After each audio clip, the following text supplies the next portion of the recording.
Dobrodošli v drugi epizodi videoopisa. Tokrat vam bom predstavil prenovljeno različico naprave Raspberry Pi model B.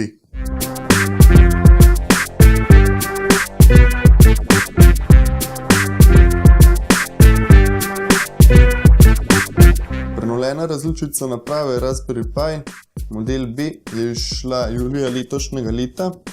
No, jaz sem dobil tale paket, v katerem se nahaja Raspberry Pi model B Plus od IC Elektronike, pa ga bomo kar odprli, tako da si pogledamo, kaj se nahaja v njem. Tako, tole je Raspberry Pi model B Plus, seveda pa imajo že vsi modeli B in pa B Plus 512 MB pomnilnika, kar se je spremenilo lanskega oktobra.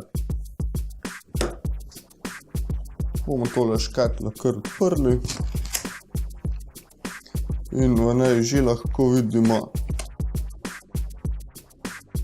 Raspberry Pi model B Plus. Evo, tole je Raspberry Pi model B Plus. Znotraj same škatle pa se nahaja še tale vodič, ki govori o varnosti in uporabi same naprave. To je tudi vsebina celotnega paketa. Poleg samega Raspberry Pija moramo naročiti še napajalnik in pa pomnilniško kartico, na katero namestimo sam operacijski sistem. Če primerjamo Raspberry Pi model B in model B Plus, tako,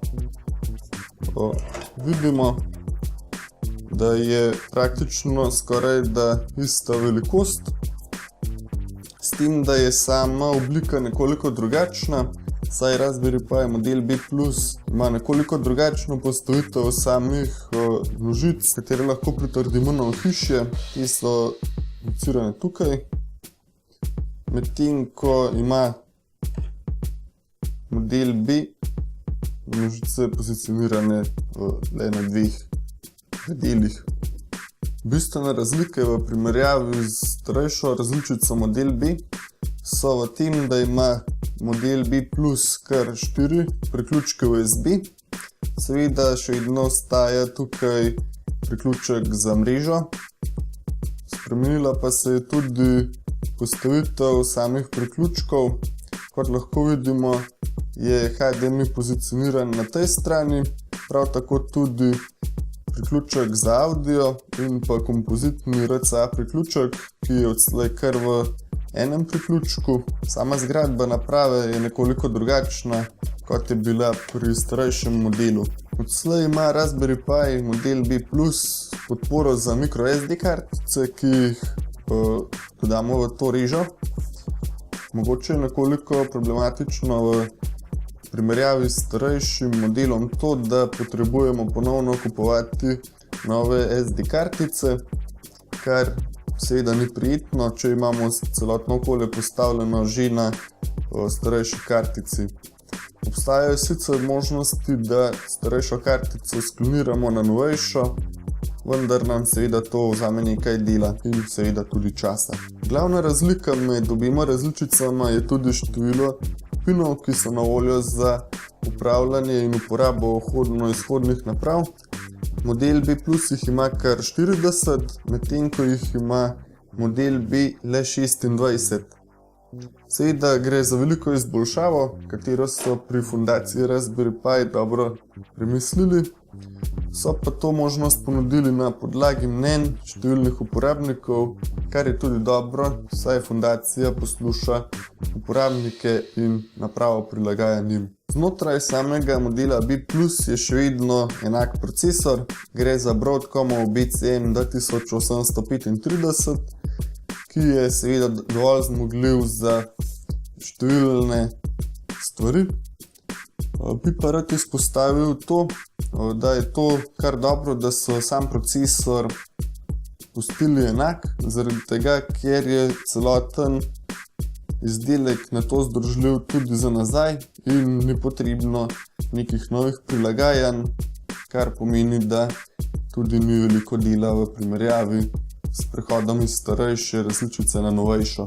Prav tako se je pri novejši različici spremenila lokacija teh dveh konektorjev. Gre za konektorja za povezavo LCD zaslona in pa Raspberry Pi kamera modula, kar sicer nima velikega vpliva. Manjšo razliko med obema napravama predstavlja tudi tale priključek za mrežo.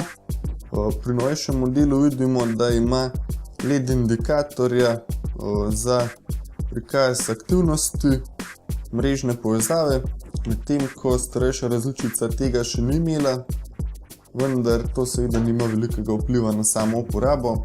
Je pa zelo dobro, če to imamo, saj vemo, da uporabljamo internetno povezavo, ter vemo, da je ta aktivna. Novost pri modelu B+ je tudi nekoliko drugačna struktura priključkov za USB, saj odslej lahko preko njih napajamo tudi zunanje diske brez lastnega napajanja, vendar zato potrebujemo nekoliko zmogljivejši napajalnik, ki ga priključimo slej na to stran.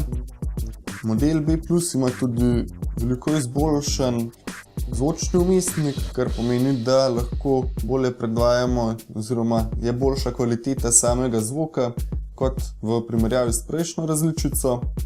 Je pa seveda to predvsem slišno, če ste audiofil in vam je sama kvaliteta zvoka dovolj pomembna. Tudi same oznake naprave so precej spremenjene, saj so veliko bolj pregledne.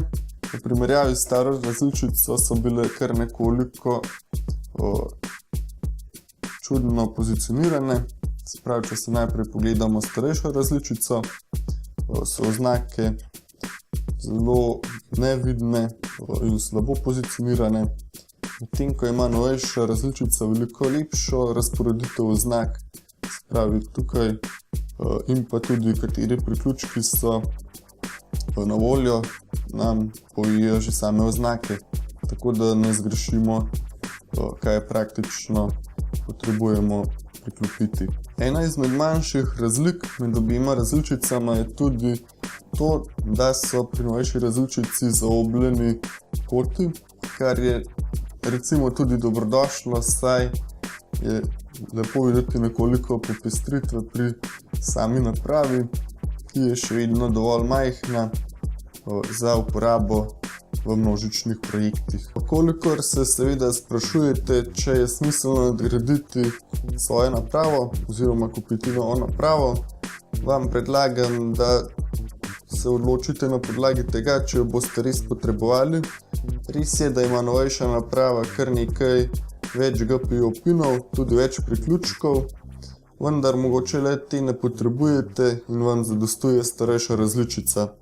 Če pa ste ugotovili, da potrebujete več GPU pinov in pa več preostalih priključkov, pa je seveda dobrodošlo razmisliti o nakupu nove naprave, ki je vsekakor nekoliko drugačna od prejšnje. Tako, to je bila kratka predstavitev mini računalnika Raspberry Pi model B+. Izpostavil bi kar nekaj dobrih lastnosti, ki jih ta naprava ima, kot na primer število vhodno-izhodnih pinov, na to število USB priključkov, kamor lahko priklopimo tudi zunanje diske brez lastnega napajanja, in pa samo strukturo naprave, ki je napram prejšnji različici precej izboljšana. To bi bilo za ta videoopis vse, se pa vidimo že v naslednjem videoopisu, ko vam bom predstavil novo napravo.